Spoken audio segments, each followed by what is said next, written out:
जय गुरुदेव।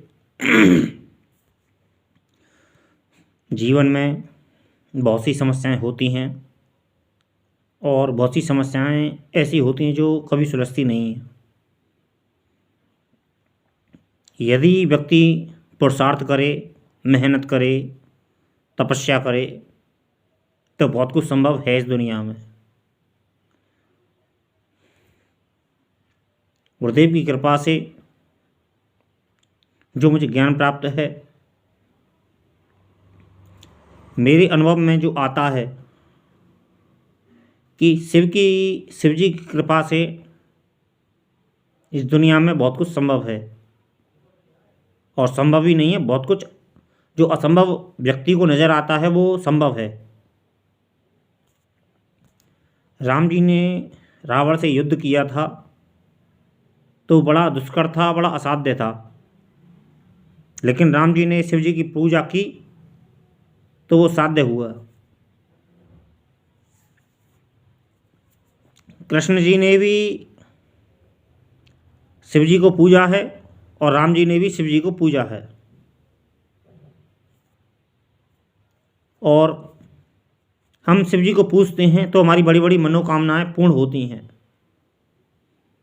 शिव जी इस जगत में एक ऐसे देवता हैं जो असुरों के भी आराध्य हैं और जो सुरों के भी आराध्य हैं और जो देवताओं के भी आराध्य हैं।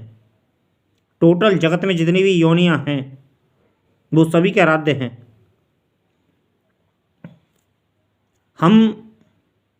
मैं तुम्हें एक मूल मंत्र बताता हूँ, तुम्हें अगर समझ में आए तो। व्यक्ति मेहनत नहीं करना चाहता है, कर्म नहीं करना चाहता है, कष्ट नहीं करना चाहता है, यही व्यक्ति की समस्याओं का समाधान यहीं पे दुष्कर है। व्यक्ति समस्याएं तो बो लेता है अपने जीवन में, और बहुत सी ऐसी चीज़ें होती हैं जो मेरे पास भी इतना वक्त नहीं कि मैं तुम्हें समझा पाऊँ, क्योंकि व्यक्ति समझना नहीं चाहता है, मंत्र को नहीं समझता है व्यक्ति, और मूल भाषा को नहीं समझ पाता है व्यक्ति।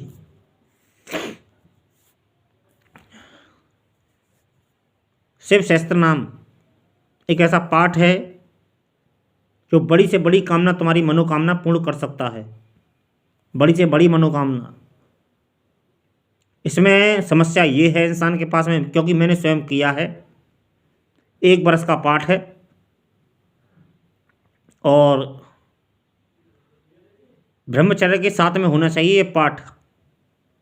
मेरी मनोकामना पूर्ण हुई है, और हर मंत्र मनोकामना पूर्ण करता है। जो मंत्र जैसा बताया गया है शास्त्रों में वो मनोकामना पूर्ति करता है, लेकिन हम क्या समझते हैं उस मंत्र का अर्थ। हमने 100 रुपये कमाए तो उसे हम एक बार में खर्च कर लें, या फिर 1-1 रुपये करके खर्च करें, या फिर 10 बार में खर्च करें, 10-10 रुपये करके। ये हमारी परिभाषा हो सकती है। मूल बात यह है कि किस चीज़ को हम क्या समझते हैं।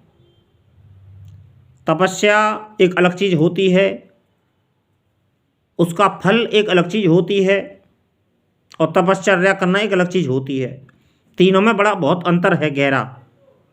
शिव जी तुमने देखा है अक्सर करके, मैं ज़्यादा लंबा वीडियो करना नहीं चाहता, क्योंकि अक्सर मैंने वीडियो छोटे ही डालने का प्रयास किया है। मैं वीडियो ज़्यादा लंबी करना नहीं चाहता। मेरे इस वीडियो को ध्यान से देखना और समझने का प्रयास करना मेरी बात को, क्योंकि मैं स्वयं साधक हूँ तो मैं उस चीज़ की शक्ति को समझता हूँ। मैं शिव जी की ही तुम्हें उदाहरण दे रहा हूँ।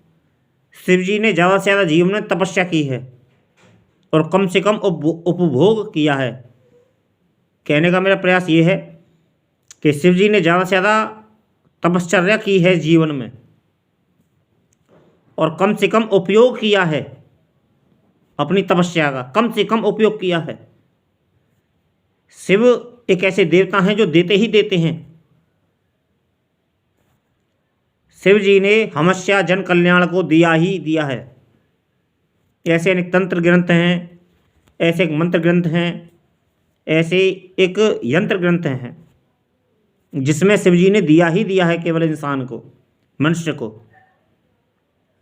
लेकिन मनुष्य की कामना कभी समाप्त नहीं होती हैं, कामना समाप्त नहीं होती हैं और उसकी अभिलाषा इतनी बढ़ती जाती है, मनुष्य की कामना इतनी ज़्यादा हैं, और ज़्यादा पाना कोई बुरी बात नहीं है। मैं यहाँ ये भी कह दूँ कि ज़्यादा पाना कोई बुरी बात नहीं है, लेकिन उसके लिए यत्न तो करो, उसके लिए मेहनत तो करो।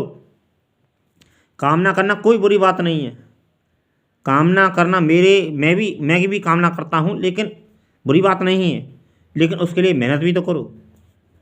जय गुरुदेव।